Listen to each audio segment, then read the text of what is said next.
Assalamualaikum warahmatullahi wabarakatuh.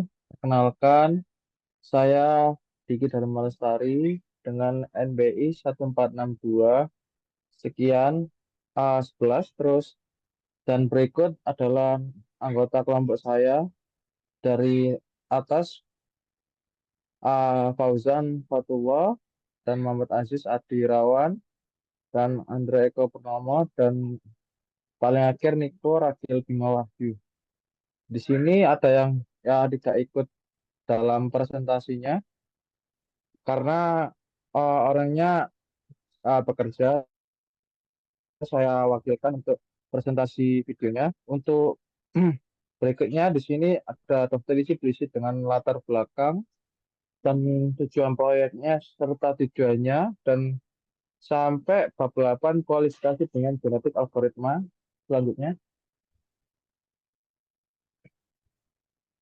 Nah, untuk bab pertama ini saya bacakan latar belakang.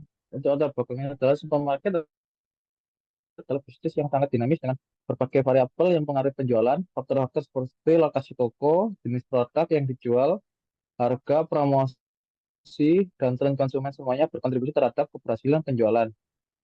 Dan di era modern ini, supermarket sebentar kalau masih wadah. Nah, untuk di era supermarket ini menghadapi tantangan yang semakin kompleks dan kemajuan teknologi, konsumen yang kreatif yang lebih mudah, dan informasi pilihan yang lebih luas dan bekerja. Selanjutnya, nah untuk identifikasi masalahnya, di sini penilaian ini adalah untuk mengeksplorasi faktor-faktor yang mempengaruhi kinerja penjualan supermarket dan untuk mengidentifikasi prediktor penting yang relevan setelah mengambil referensi dan berbagai survei atau studi jurnal tentang faktor-faktor yang mempengaruhi penjualan retail, serta model analisis penjualan yang diusulkan oleh sebagai berikut. Selanjutnya,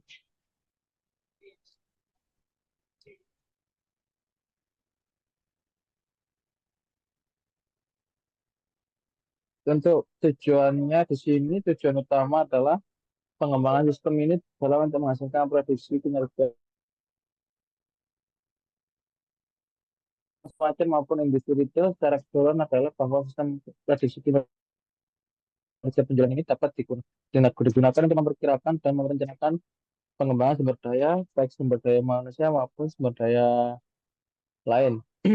Untuk bisnis kriterianya, di sini dampaknya pengukuran performa yang digunakan untuk mengevaluasi keberhasilan sistem prediksi kinerja penjualan adalah sebagai berikut. Dengan akurasi prediksi 80%, sistem prediksi kinerja penjualan dianggap berhasil jika memiliki tingkat akurasi prediksi lebih dari 80%. Jadi intinya standar minimnya itu 80% dan di atas itu maka akurasinya bagus. Selanjutnya, nah di sini ada berikut data collection-nya yang datasetnya yang saya gunakan adalah supermarket sales, ada beberapa kolomnya dari invoice sampai ke rating. Nah, untuk statistik description-nya memberikan gambaran umum tentang dataset termasuk ukuran dataset, nilai rata-rata, standar deviasi, skewness, dan kurtosis untuk setiap fitur numerik. Berikut adalah deskripsi statistik untuk beberapa fitur kunci dalam dataset menggunakan library pandas. Selanjutnya,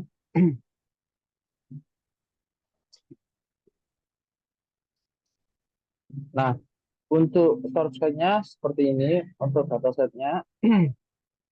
Dataset file asumsi data disimak dengan file CSV dan ada deskripsi statistik juga.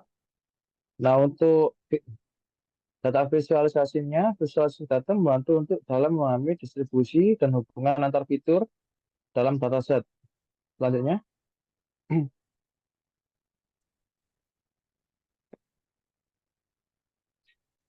nah, untuk source code-nya seperti ini, ada deskripsi statistik, filter, dan sampai yang paling akhir untuk hasil grafiknya rata-rata setiap variabelnya akan muncul seperti ini.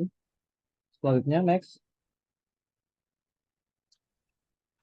Nah, untuk grafik standar deviasi dari setiap variabelnya akan seperti ini dan terlihat total dan COGS yang paling tinggi untuk grafik batangnya mencapai angka 200 dan untuk variabel yang di bawah ini skewness dari setiap variabel terlihat dari gross marginnya tidak ada grafiknya sama sekali dan yang terakhir kurtosis dari setiap variabel di sini kuantitinya akan mencapai angka 3.0. Next.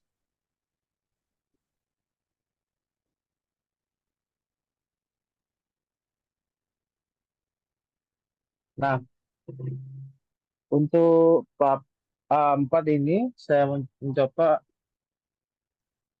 dengan dataset menggunakan klasifikasi ANN. Datanya, data training 70% dan data testing 30%. Di sini saya mencoba dengan test size 0,2 dan random set-nya 42. Nah, untuk surveinya seperti ini menggunakan hyperparameter 1 dan epoch-nya totalnya 600, sorry, 50. Mohon maaf ini belum diubah dan grafik laju jelasnya akan berikutnya. Next. Nah, untuk evaluasi performa model di data testnya akan seperti ini. Plot training dan validasi akurasinya, values, dan plot training validasi loss values-nya.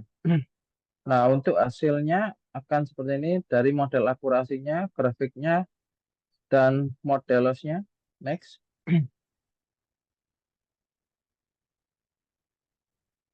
Dan hasil percobaan dengan menggunakan metode klasifikasi ANN, hasil terbaik diperoleh menggunakan dengan macro average-nya 0,77 dan weight average-nya 0,78.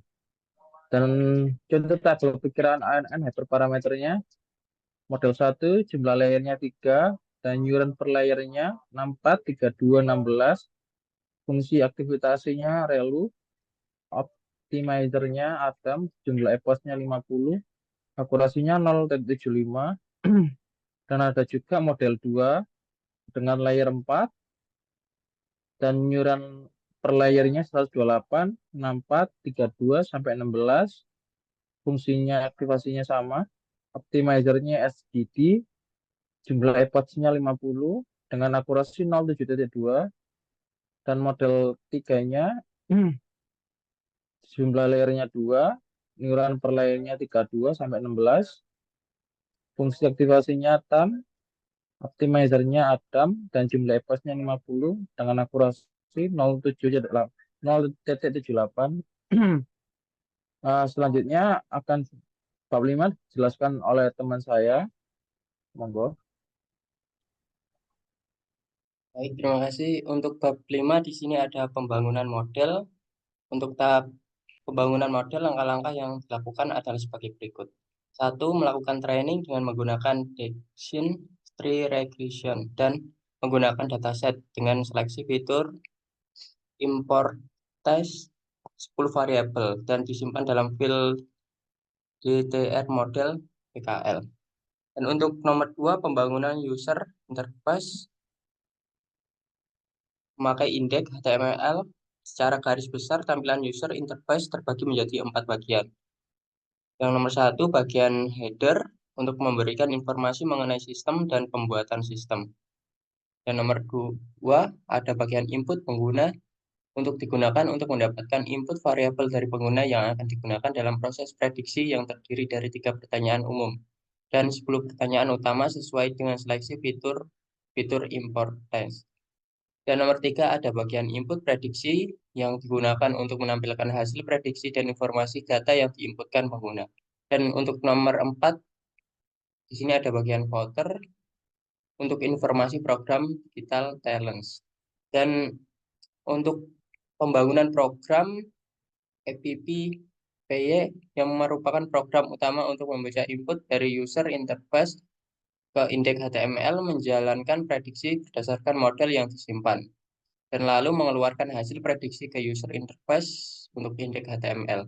Dan untuk develop model environment dengan base code Gunakan conduct grid, nama deploy, dan untuk model final project Python sama dengan 39. Untuk install pip install -r requirements text. Dan untuk mencoba menjalankan di localhost Python app py untuk tampilan di localhost adalah sebagai berikut.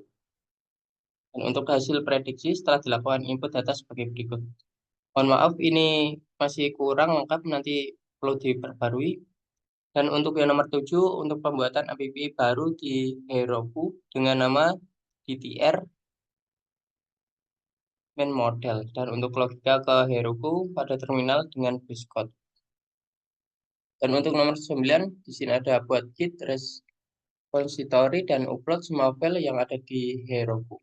Dan untuk nomor 10, ada aplikasi dapat dijalankan di HTTPS Y2 garing 2 dan DTR main model heroku.app.com.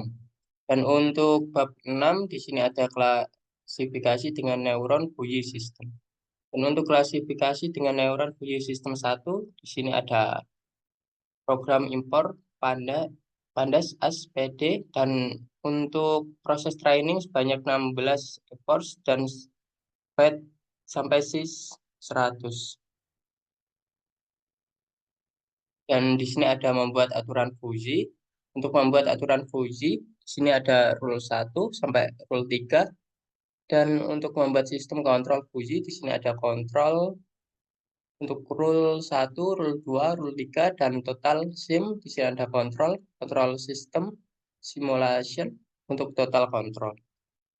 Dan untuk prediksi data uji, di sini ada uji results untuk prediksi data ujinya sendiri, dan untuk konversi hasil Fuji menjadi kelas biner. Di sini ada Fuji result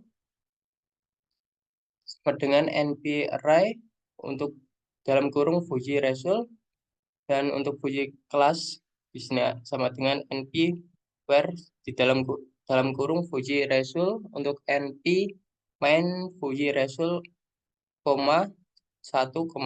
Dan untuk akurasi source di sini ada from clan matrix, dan untuk import akurasi score untuk classification select report. Dan di sini ada bagian untuk evaluasi perform model. Di sini memakai akurasi 100,2,2f persen. Dan untuk laporan klasifikasi di sini ada print classification untuk report y/test, Fuji class test. Dan untuk akurasinya sendiri adalah 47,00%. Dan untuk bab 7 di sini ada klasifikasi dengan support vektor margin. Untuk importnya di sini ada 2 import, pandas SPD dan import NumPy SNP. Untuk from di sini ada 4 from, dan untuk import memakai matplotlib plt as plt. Dan muat dataset di sini ada div sama dengan pd.red CSV untuk supermarket sales. Dan untuk melihat sekilas data di sini ada print df heads dan print df info dan print df dot descript.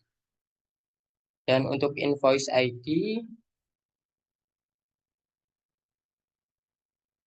sini ada beberapa kolom untuk invoice ID, branch, city, customer, tipe, dan gender. Dan ini adalah untuk kolom modelnya untuk invoice ID. Dan untuk kolom kategori sini ada label order untuk accounting kolom kategori. Di sini ada DF invoice ID dan DF branch, DF city, dan DF customer tipe. Dan paling terakhir adalah df payments. Untuk lihat data setelah encoding, di sini ada prints dalam kurung df dot head. Untuk membuat model CVM, untuk membuat model CVM sendiri di sini ada CVM model sama dengan CVC dalam kurung kernel sama dengan liners. Untuk melihat modelnya sendiri di sini ada CVM model with dalam kurung X trains, Y trains. Dan untuk menampilkan dan untuk prediksi data uji di sini ada prediksi data uji dan untuk evaluasi perform model dan untuk laporan klasifikasinya sendiri. Dan untuk akurasinya di sini ada 50,00%.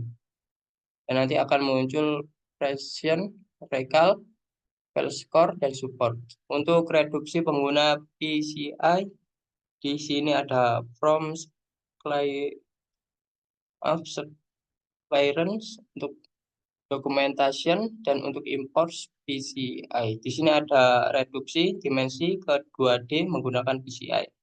Dan di bawahnya ada split kembali berdasarkan data PCI. Dan untuk latihan model pada data PCI dan terakhir ada plot hasil PCI. Dan di sini ada supermarket sales data. Dan ini adalah data dari PCI of supermarket sales dataset. Dan untuk bab 8 di sini ada klasifikasi dengan genetik algoritma. Dan untuk memuat datasetnya sendiri, sini ada muat dataset df sama dengan dd.thread CSV untuk supermarket sales CSV. Dan untuk melihat sekilas data, ini adalah data.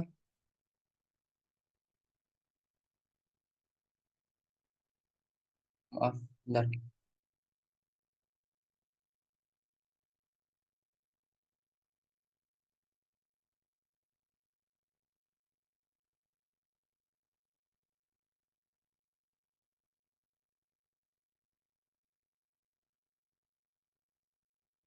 Nah, untuk encoding kolom kategori, di sini ada encoding kolom untuk kategorikal dan untuk melihat data setelah encoding. Dan untuk inisialisasi depth, di sini ada inisialisasi depth untuk kategori grade, untuk fitness sim, dan untuk creator grade, di sini ada individual. Dan untuk menjalankan algoritma genetik, di sini ada DeepMind, inputan roadside dan population, dan untuk statistik, untuk log, dan untuk menjalankan algoritma genetik. Dan di sini akan tampil dan ada beberapa kolom. Di sini untuk kolom pertama, maaf, dan ini untuk kolom kedua ada Nepals, tiga ada AFD, dan keempat ada stats, dan kolom kelima ada main, dan untuk keenam ada max. Dan untuk laporan klasifikasi, untuk hasil ekstraksi terbaik dan evaluasi perform model terbaik dan laporan klasifikasi dan untuk plot statistik evolusi. Dan di sini ada tampilan dari akurasi of the best model. Untuk persennya sendiri 55,50%. Dan ini ada data dari klasifikasi model tersebut. Dan untuk lanjut dan untuk bab 9 di sini ada pembangunan model. Mungkin bisa dijelaskan sama teman saya. Monggo, Mas.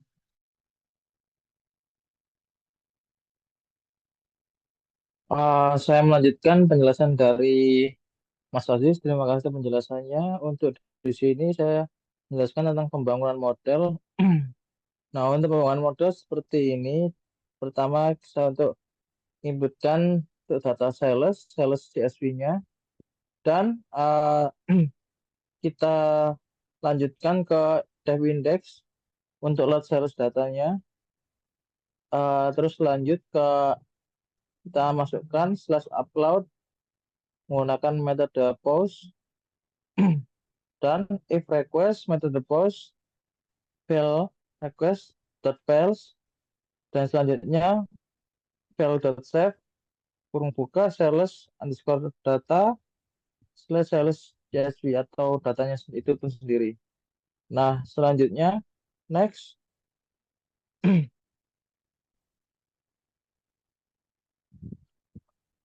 Nah, di sini ada pembangunan websitenya. Saya lanjutkan untuk pertamanya kita masukkan ke URL for staticnya file name menggunakan style CSS.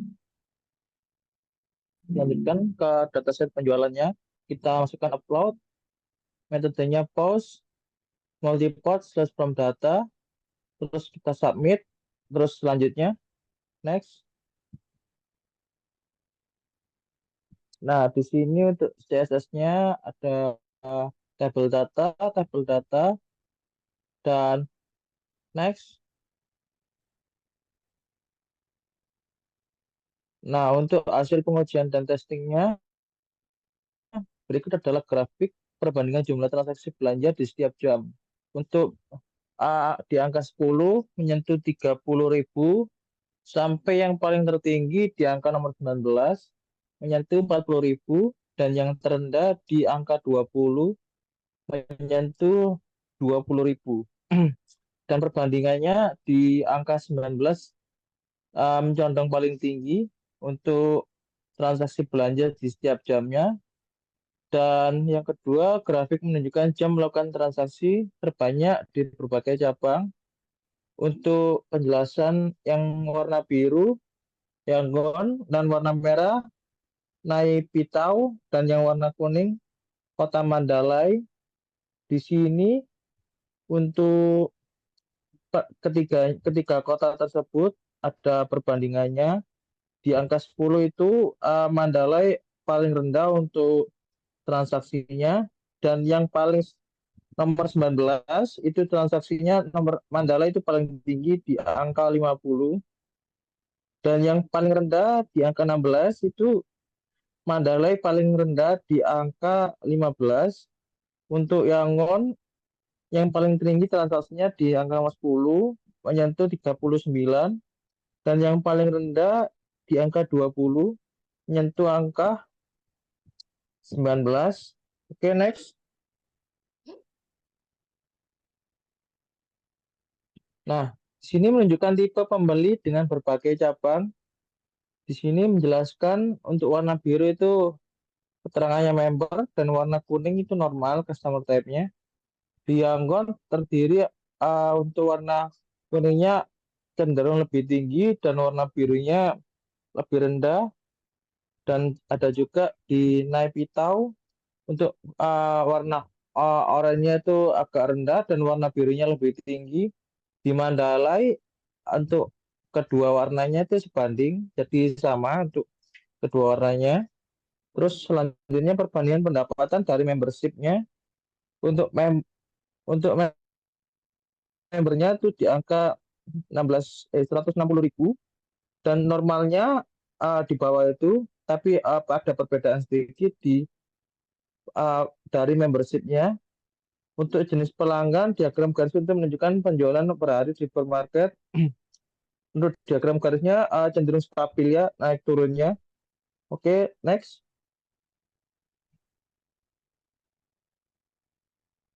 Nah, di sini ada plot hitung untuk menunjukkan jenis pembayaran pada tiap jenis produk. Di sini ada ketiga kota tersebut. Nah, berikut ada penjelasannya juga. Dan yang selanjutnya, missing values in after imputation. Di sini keduanya rata-rata menyentuh di 100% untuk missing values-nya. Dan yang kedua, yang paling bawah ini menyentuh ada beberapa data yang mencakup item identifier, item weight, dan seterusnya. Selanjutnya, next. Nah, untuk tabel ini terdapat variable name, data type, dan description. Dan yang terakhir sampel data. Yang yang pertama itu item identifier, item identifier dan uh, data type-nya char, product description-nya product ID, dan sampel datanya FDA 15, DRC 01, FDN 15, dan seterusnya. Next.